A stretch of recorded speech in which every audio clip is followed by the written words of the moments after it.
पालघर जिल्ह्यातील डहाणू तालुक्यातील सारणी गावातून जाणाऱ्या उजव्या कालव्याच्या बांधकामावर गंभीर प्रश्नचिन्ह निर्माण झालं आहे।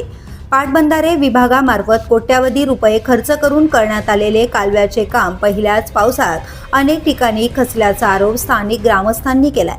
त्यामुळे संबंधित ठेकेदार गोविंद यांना तात्काळ ब्लॅकलिस्ट करून संपूर्ण कामाची उच्चस्तरीय चौकशी करण्यात यावी अशी जोरदार मागणी नागरिकांकडून करण्यात आली आहे। ग्रामस्थांच्या म्हणण्यानुसार जानेवारी-फेब्रुवारी महिन्यात पूर्ण करण्यात आलेले हे बांधकाम पावसाच्या सुरुवातीलाच उकडू लागल्याने कामाच्या दर्जाबाबत गंभीर शंका उपस्थित होत आहेत। सार्वजनिक निधीचा योग्य वापर झाला का याची निष्पक्ष चौकशी करण्याची मागणी देखील नागरिकांनी केली आहे। याबाबत प्रहार जनशक्ती संघटना डहाणू तालुका सचिव जितेश पाचलकर यांनी माध्यमांशी बोलताना सांगितलंय की संबंधित ठेकेदाराकडून वारंवार निकृष्ट दर्जाची कामे होत असल्याची नागरिकांची भावना आहे। त्यामुळे अशा ठेकेदारावर कठोर कारवाई करून त्यांना ब्लॅकलिस्ट करण्यात यावे आणि दोषींवर जबाबदारी निश्चित करावी। दरम्यान काही नागरिकांनी पाटबंधारे विभागातील अधिकारी व अभियंते यांनी कामाच्या दर्जाकडे दुर्लक्ष केल्याचा आरोप केला आहे।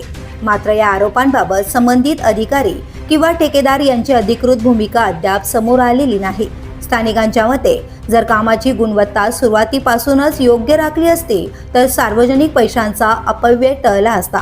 त्यामुळे या प्रकरणाची तांत्रिक तपासणी करून दोषी आढळणाऱ्यांवर कठोर कारवाई करावी, तसेच कालव्याचे नुकसानग्रस्त काम नव्याने व दर्जेदार पद्धतीने करून घ्यावे अशी मागणी आता जोर धरू लागली आहे। बोलीस न्यूजसाठी माधव तल्ला, पालघर।